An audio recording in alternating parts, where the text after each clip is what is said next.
ani azira si egdi sidabun kona guba alkandera kessa maka ke qofawama onne ko kesati yero ati fagate saati narakisti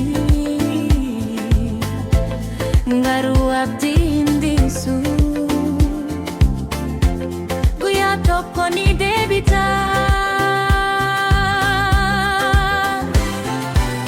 ya jalalani sidaga sagalenke anabira jira yo halkanta e ille